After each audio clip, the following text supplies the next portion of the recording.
Welcome, welcome, welcome to, I think this is our third or fourth show, Inside the Mind of a Woman, hosted by me, Charles Mattocks.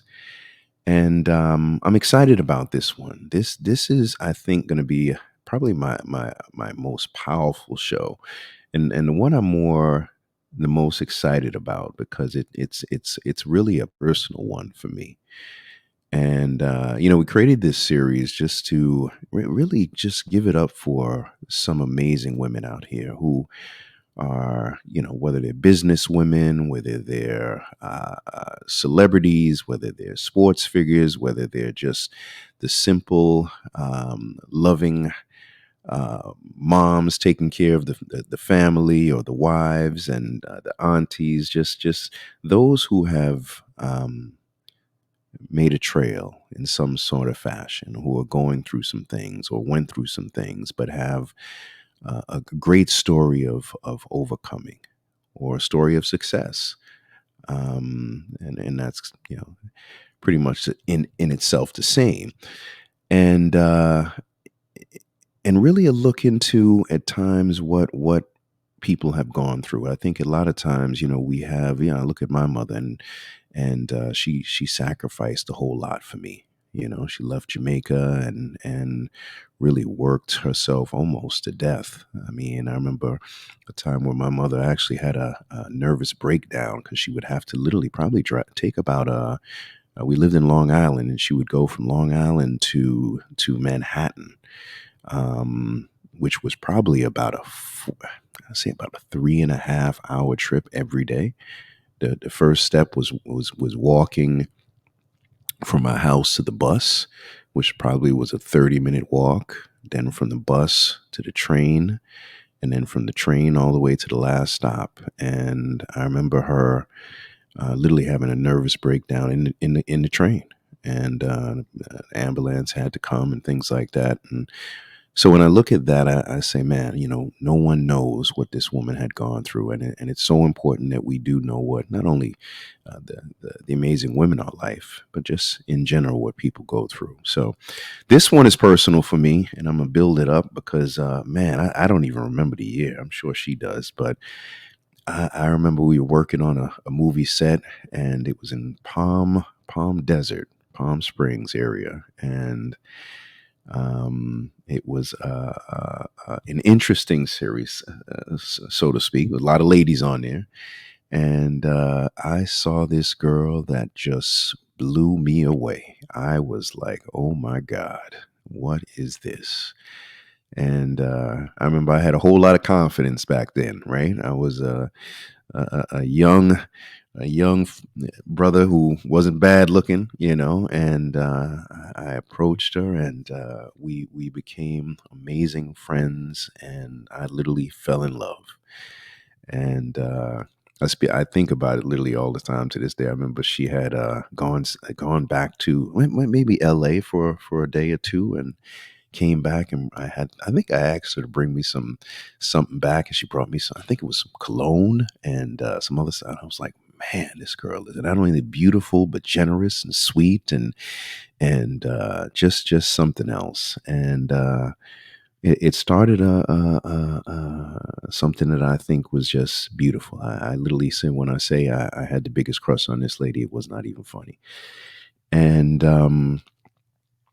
I don't remember how long we were spending time, but she lived in Vegas, and I knew she had some things in her life going on, and it was a rough road, but I was definitely willing to go with that road with her.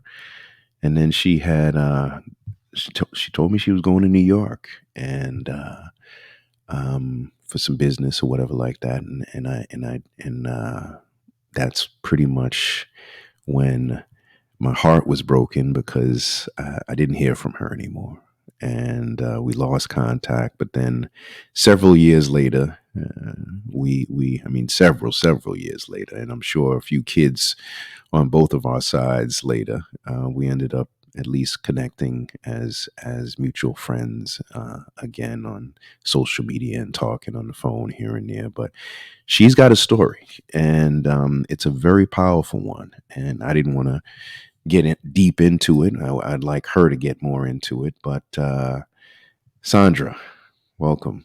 Good Welcome. morning. How are you today? I'm good, thank you. How are you? Amazing, amazing. So, I know you're an advocate now, so we can talk about these things. Correct. And so when I met you, um, you were in a line of work, if that's what I want, if that's what we can call it. You were in a line of work that tell us about that. I don't know if I want to do that. Okay, That okay, part. Yeah, okay. Well, you had somebody who you were dealing with that wasn't the nicest person. correct. He was actually my husband at the time. When I met you, I had moved out of the house. I actually had my nanny and a good friend of mine move me while I was on set into a rental that was furnished and moved my son, just moved my personal belongings. So when I was there, I was just I tried to keep it, things under wrap and that I was cool, everything was fine, but it really wasn't. Like I was being threatened, my life was being threatened, and yeah, that's where it started as far as like being able to finally detach from that really abusive situation. Yeah. So you moved out because of the abusive situation. So it was prior to you moving out, obviously. Correct. It was like years of on and off, and it was things that would set him off. Like I was a possession to him, and as soon as I would try to say, well, I'm done with this, I want to move on, I want to like part ways, it was literally my way or the highway. You're going to do what I say or you're going to leave in a body bag. Yeah, I know you were definitely very fearful. I remember that because you did believe that he could and would do something very bad. That's the case, right? He actually threatened to come to Palm Desert when we were there, and Wow. um, Cece, who was my roommate on the set, was like, "That's not, I'm ready for him." She was a former military person, and she's like, "Let him come." I'm like, "Oh, let's not do that because you don't know what you're dealing with here." But again, from the outsider's perspective, it wasn't as scary. I had Yeah. dealt with him pulling guns and firing them at me prior, threatening my mom, threatening my son that wasn't his, and Mhm. just it was a lot. So there was physical abuse too as well. Oh, it was more physical. I mean, it was a lot of physical. It was a lot of psychological. It was. I mean, I people from the outside like, why would you stay? Yeah. Well, when you have the threat of somebody doing harm to the people you love, you're going to stand in the middle of that and protect them because you know what this person's capable of. Yeah. I didn't. Yeah. See, now when I think back, you probably knew more than I did because I remember. I don't know if you remember the one time I had met you, and it was a hotel in I think Beverly Hills, and you actually had a firearm with you.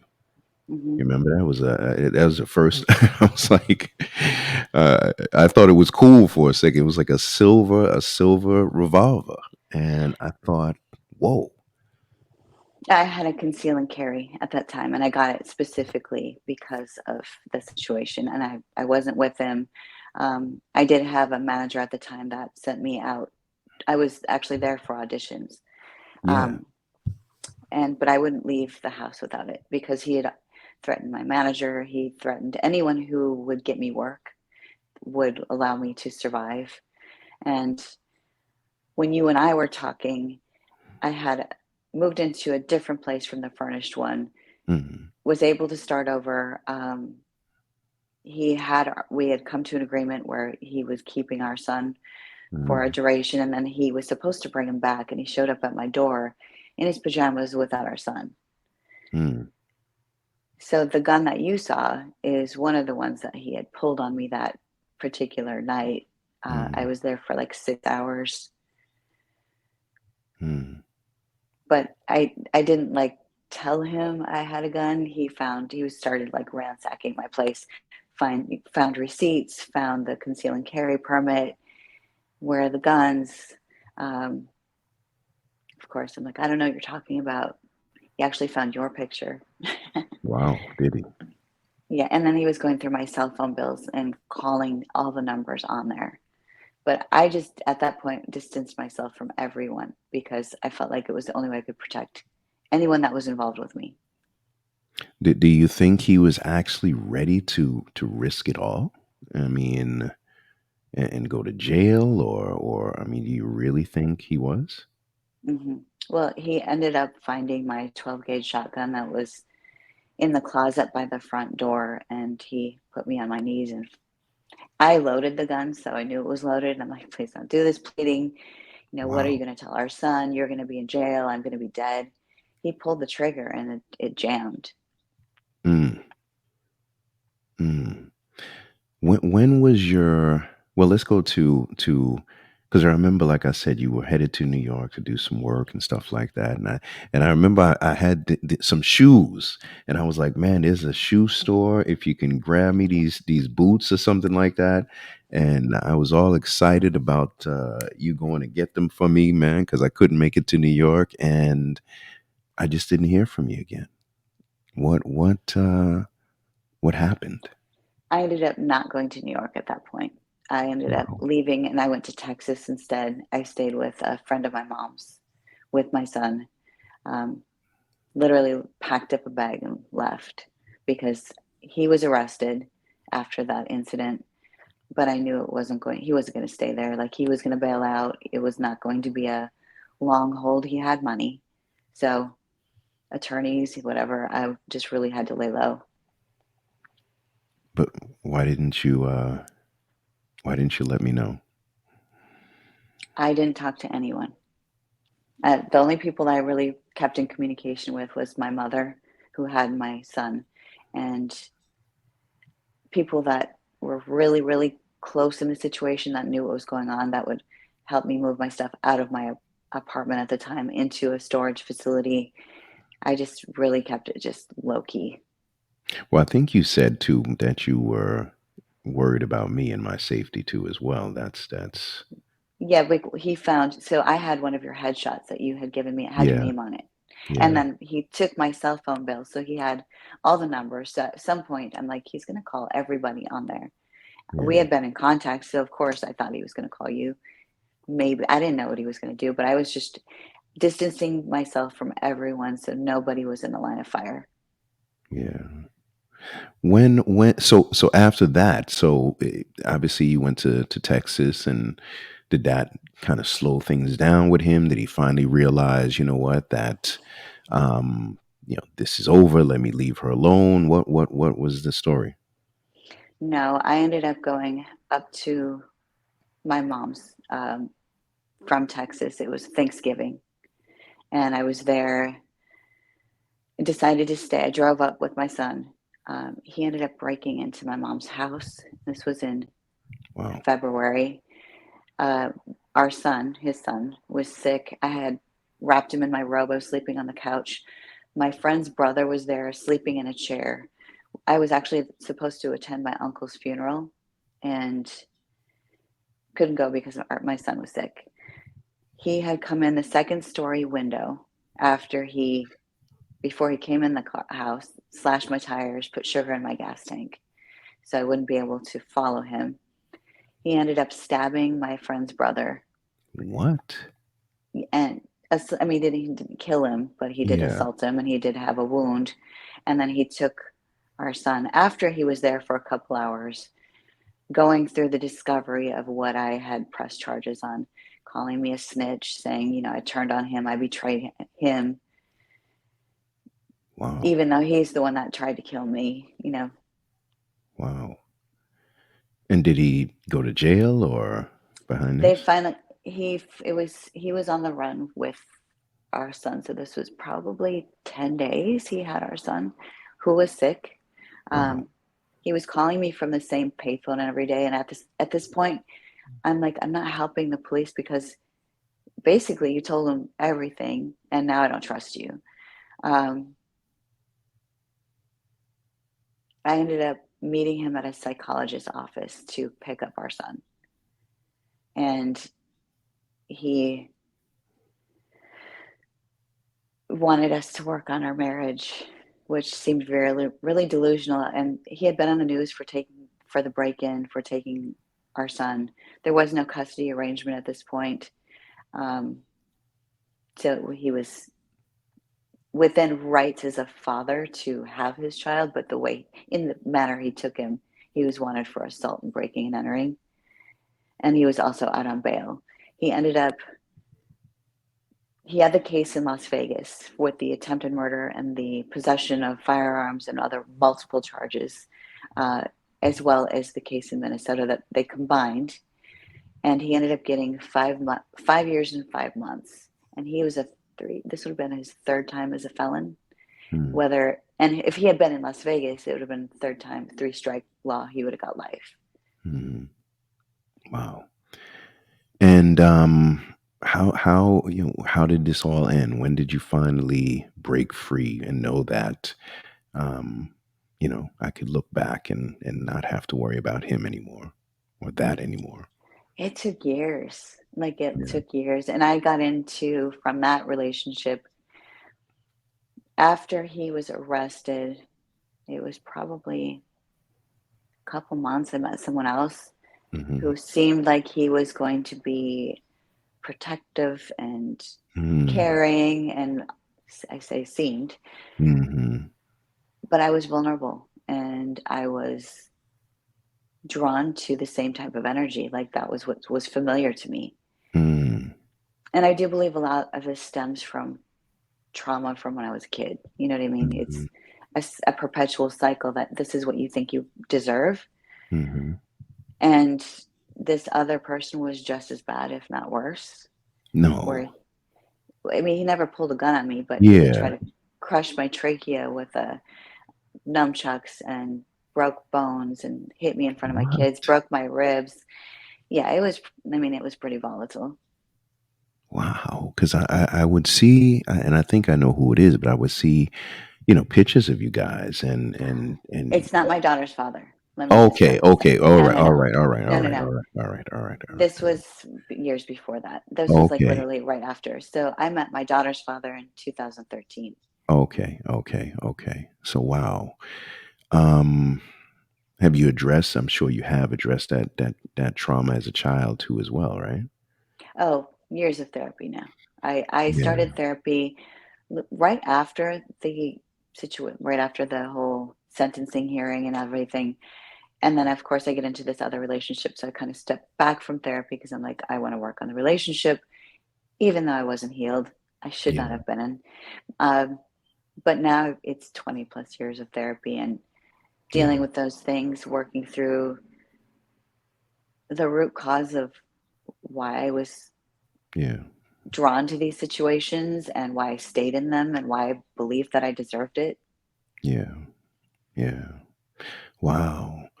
And I know. So that first situation is he has he gone on now with his life and fully living his life and not thinking about you at all or As far as I know, I haven't seen him. I good. mean, he's been around in the same areas as me, but I haven't been approached or I haven't had any issues. I've also evolved where my mental fortitude is a lot better. I'm in a Yeah. much better place that I don't feel threatened. Not to Hmm. say that he's incapable of still doing harm, Yeah. but I don't have that looming feeling that I have to look over my shoulder on a regular basis or Yeah. Yeah. So, and I know I wanted to bring this up because I know you do speak on this as an advocate and tell us about how that's helped you. well, first off, when you can talk about something that's affected you so deeply and you're no longer crying, you're in that healing space. But I do know that if I had somebody who had inspired me to, or to know that they had gotten through what I got through when I was in it, Mm, I think it may have pushed me to do something about it sooner. mm, mm. So I'm hoping if one person hears what I lived through and where I am now, they don't stay a day longer than they need to. Yeah. Well, excuse me. When did you? When was the first time you actually said, "You know what? I'm gonna speak up for this"? And how was that? How was that moment? Because I'm sure it's a hard. Sometimes exposing ourselves or talking about what we have gone through can be a daunting task. It's not easy to say, "Let me share this part of my life." What was that first moment like? It was actually at a dinner with, I was attending a church and it was with the pastor, his wife, and I believe some of the other elders from the church. A smaller group, and I just felt compelled to share. Hmm. And they were like, "You really have a message here Hmm. that you can do some work." Hmm. And from there, I think the second time I actually spoke publicly was at a high school. Hmm. A good friend of mine that I went to high school with was at the time a school counselor. And he said, "I see this in the hallways. I see Hmm. this happening with our students." And when I went to speak, he had me speak to the females. Um, so we're sitting in the library, and I said, "How many of you have experienced firsthand Hmm. domestic violence?" And the number of hands Hmm. that went up from ages 13 to 17 blew my mind. Hmm. Hmm. Wow. Now, you have gone on to do some amazing things, and I must say I'm very proud of you, Um, and I know you started off doing um, training, some personal training too, right? And Yes. then So from there, the competitions, because and I'll put a link but if you see her without that nice top on, you'll be blown away. But t tell us how you went from and what that did for you. What was that something that also played into your growth and confidence? oh, 100%. Um, Yeah. so I actually started lifting probably around the time that I met you, um, Wow. because my I was so underweight that Yeah. I wasn't able to book work. And Mm. they're like, "You look like an emaciated child, so you need to do something about that." Like, okay, but I'm trying to eat and it's not working. Um, Yeah. I I don't know if you remember, I would have protein shakes before I went to sleep or Yeah. ice cream, and Mhm. that was just Mhm. a way for me to get those calories in. Yeah. But I ended up hiring a personal trainer. I think it was 1996, Mhm. and she was a female bodybuilder. Mm. So we met. I think it was 96. It was later in the year. Um, but from there, it became part of my life. Like, this is something I have to do because otherwise, A, I'm not going to book any work. But I realized how much it helped me with my confidence, how much it Mm. helped me with just knowing that I can do hard things Mhm. and that pain is temporary. Mm. Mm. And then but you've gone I mean excuse me, you're not just you're like winning competitions and like super like I said, you can't see it now because you have that on, but you are like, big time into this and have really, gone, to the next level with this. Not just, simple bodybuilding. It's next level competition and stuff like that. How has that helped you and changed you and brought you joy? I enjoy the process, and this is a suffering that I choose Mm, because preparing for a show is not comfortable. You push yourself outside your comfort zones. You're in a hunger space that you're choosing, like nobody's mhm, making me do this, mhm, but the mental the the the physical part is secondary to the mental, but the mm, mental toughness that it creates and the discipline that carries over into every other aspect of my life is what I really love about it. mm. And you're all natural, right? In my own, oh, I do HRT through a doctor, but I'm Okay. also I'll be at 50 in February. Lord. Wow. You can, I mean, unbelievable. Gorgeous. Um, yeah. So what's next with the competitions and how long do you plan on doing continuing that? It's funny you asked that. So last year I did a show in November, the same one I just did this past November. And I said, Mhm. you know, I don't think I want to do this anymore. I think I just need to focus on expanding my business, working on writing, educating. And then my mom had breast cancer. So I wanted to be present for her. My now 19-year-old was about to graduate. So I needed to be Mm, present for that. I didn't start prep for this one until August, and I also had an injury, severe spinal stenosis, so narrowing of the mhm, spinal cord, a disc out of place.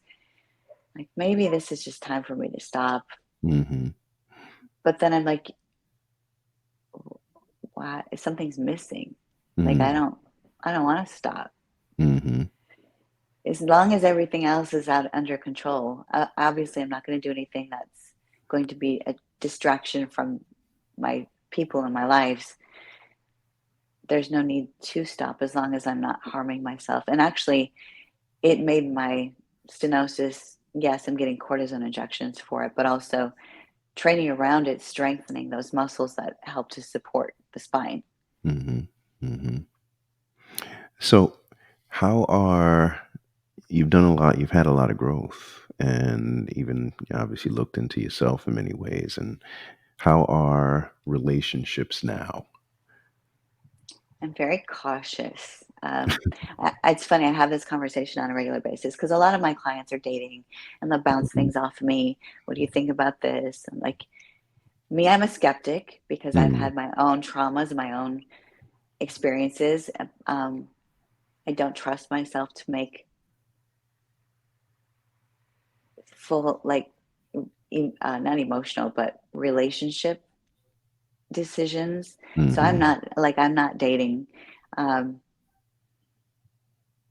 I'm focused on everything else that's in front of me. If something were to come my way, I have a trusted panel of people that I would have run it by. basically, yeah, absolutely. Because in that aspect, I don't trust myself to make good decisions.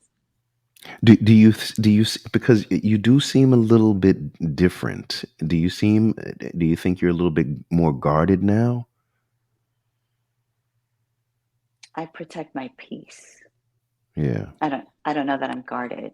I'm still open, I'm still warm. I'm very observant. Yeah. I'm not just like gonna run after people anymore. Like I don't let people in as easy. Mhm.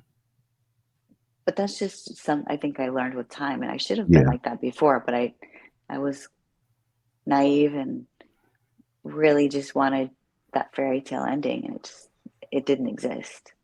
Yeah. Yeah. Well, I love that. And I love number one catching up, but also, you know, you sharing your story and what you've gone through and what you're currently doing now. And you're a mom and have raised some beautiful kids and have your life and your peace back and you have your career that's going fantastic. And I love to see stories where people really just overcome. And I'm glad me and you at least have kept in touch because I'm a sentimental type of person like that, man. I love to still talk to people from the past. I don't know if you remember Eric, who was Jamal's friend. I Hmm. still speak to Eric. He's out in L.A. and Eric is waiting on, no lie. I think it's like 100 million or $1 billion that he thinks is going to come to him from something, and I'm like, bro, you know what I'm saying? He's literally thinking 100. There's some. It's. I think it might be more than 100 million, but he's like, Wow. and I'm like, Eric, man, and but I still love to catch up with old folks. Don't talk to Jamal as much, but obviously I see him online and stuff like that, and we'll say a comment here and there. So I love to, because I don't think I've changed much. I don't think I've changed much in a good No? way. No, Okay. no, no. I'm the same silly, fun loving, guy. I mean, I think we all change as far as maturity and stuff like that. Of course, Correct. we're not doing the same things, but I kind of like staying to just being that person um, that I was, and being free, And I remember when I grew up, my name was, because my name is Edward Charles, right? So everybody, but I didn't like the name Eddie because everybody would call me Eddie, and sometimes I look back and I'm like, man, you know what? I, those who knew me back then, who called me Eddie, I kind of miss that moment of being called Eddie because it was just an innocent moment, and so no, I love being that same person who is just a dreamer, silly, ambitious, ready to see, ready to achieve, um, and just enjoying this ride, enjoying this ride. So I'm glad that we haven't seen each other, which I'm sad at, but I know one day we will cross each other's paths. You do come to Florida, I think, every now and then. So, but Yes. we'll make it a time, um, and maybe have a workout session because I'm sure I could learn some things from you. You put me to shame over there. We'll have fun if we work out. It'll be fun. I see you and I'm like, Lord have mercy, this girl. you know, does that, I always wonder with that too as well. Does a woman who, is so in shape like you, are you, and I'm not talking about me, I'm not out of shape or anything like that, but, is attraction to a man, does he have to be hitting that gym, or can he just be a regular guy? I Oh, the That's a pause. really good question. I guess I really haven't thought about it too much. I mean, I want somebody who cares about their health. You know Yeah. what I mean? Like, but you don't have to be a bodybuilder. Yeah, gotcha. Yeah, exactly. Because This isn't yeah, for everybody.